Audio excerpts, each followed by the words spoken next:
দুপুরের নিস্তব্ধতা ভেঙে হঠাৎই একটা ছোট্ট বিমান প্রচণ্ড গতিতে ছুটে গেল আকাশের বুক চিরে। লেবাননের একটা প্রত্যন্ত এয়ারবেস থেকে উড়াল দিয়েছিল সেই বিমান। পাইলটের হাতে সময় ছিল না এক সেকেন্ডও নষ্ট করার মতো, কেননা প্রতিটি মুহূর্ত সেখানে জীবন মরণের খেলা। বিমানের গর্ভে বসেছিল লেবাননের অভিজাত স্পেশাল কমান্ডো ফোর্সের একটি ইউনিট।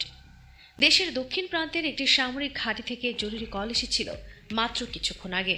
বার্তা ছিল একদম পরিষ্কার, এখনই কমান্ডো দরকার, দেরি হলেই বিপদ। এখানে একটা কথা বলা দরকার, যে এলাকার কথা বলছি সেটা শুধুমাত্র একটি সাধারণ সীমান্ত নয়। এই অঞ্চলেই রয়েছে ইসরায়েল আর লেবাননের মুখোমুখি সীমানা, আর সেই দিকেই ছুটে যাচ্ছিল বিমানটি।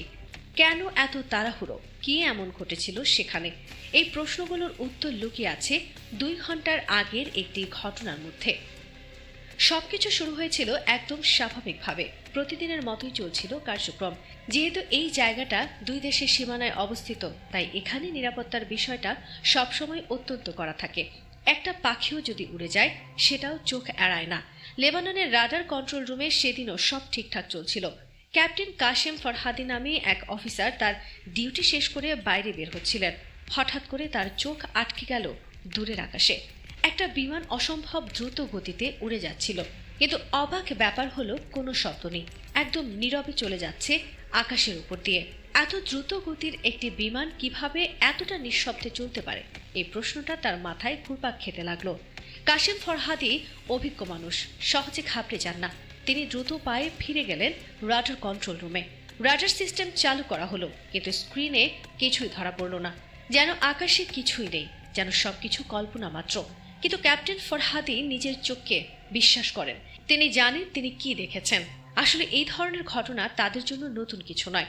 তাদের কাছে যদিও রাশিয়া থেকে আনা উন্নত রাডার সিস্টেম আছে, তবু আধুনিক পঞ্চম প্রজন্মের স্টেলথ যুদ্ধ বিমানকে নিখুঁতভাবে শনাক্ত করা সম্ভব হয় না সবসময়। এসব বিমান এমনভাবে ডিজাইন করা যে রাডার তরঙ্গ এগুলো থেকে প্রতিফলিত হয় না, ফলে রাডার স্ক্রিনে এগুলো অদৃশ্য থাকে। ক্যাপ্টেন বুঝে গেলেন এটা নিশ্চিতভাবেই একটা 5th জেনারেশন ফাইটার জেট। আর এই ধরনের অত্যাধুনিক যুদ্ধ বিমান মধ্যপ্রাচ্যে শুধুমাত্র দুটো দেশের কাছেই আছে, আমেরিকা আর ইসরায়েল। তিনি মাথা খাটিয়ে বুঝলেন, এই বিমান যখন তাদের আকাশসীমার এত কাছাকাছি এসেছে তখন নিশ্চয়ই কোনো বড় কারণ আছে পেছনে। অভিজ্ঞতা বলছিল বিমানটি আবার ফিরে আসতে পারে। তাই রাডার কন্ট্রোল রুমে বসে থাকা সবাই সতর্ক হয়ে গেল। সবার চোখ স্ক্রিনের দিকে। অপেক্ষা শুরু হলো। প্রায় 17 মিনিট কেটে গেল টানটান উত্তেজনার মধ্যে। তারপর হঠাৎ করেই রাডার স্ক্রিনে একটা সিগন্যাল দেখা দিল। এবার সিগন্যালটা বেশ বড়, স্পষ্ট এবং শক্তিশালী।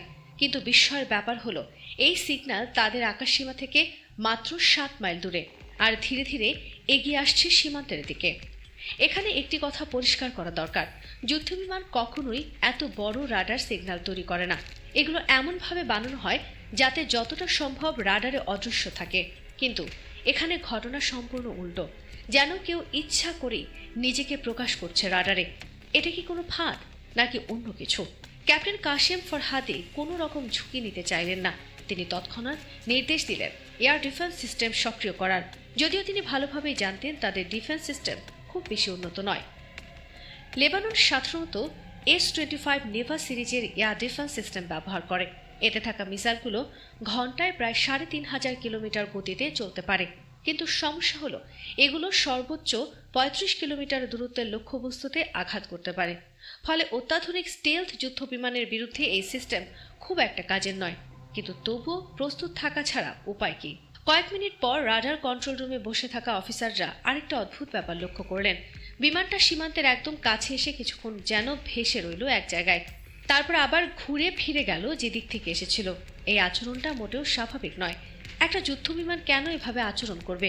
তখনই অফিসারদের মাথায় এলো এটা হয়তো কোনো ফাইটার জেট নয়, সম্ভবত এটা একটা military transport aircraft. Radar operator প্রথমে ভাবলেন এটা হয়তো কোনো সাধারণ টহল বিমান, নিয়মিত টহলদারি। কিন্তু হঠাৎ মনে পড়ে গেল একটা গুরুত্বপূর্ণ কথা।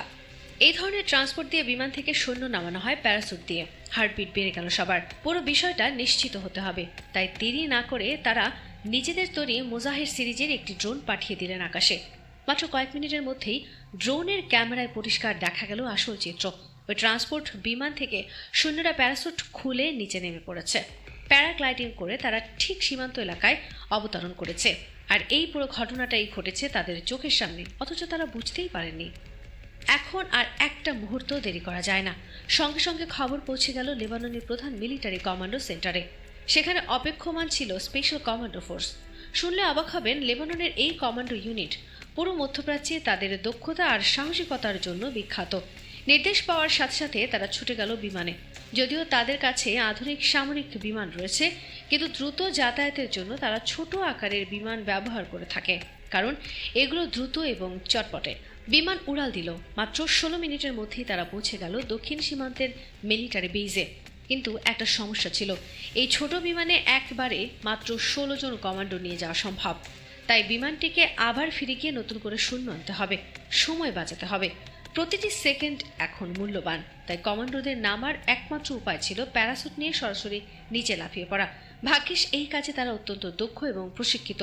মাত্র 1 মিনিটের মধ্যেই পুরো দলটাকে নামিয়ে দিয়ে বিমানটা আবার ঘুরে গেল নতুন ব্যাচ সৈন্য আনতে। লেবানন তাদের দক্ষিণ সীমান্তে সবসময় অত্যন্ত কড়া নজরদারি রাখে। এটা তাদের বেঁচে থাকার প্রশ্ন।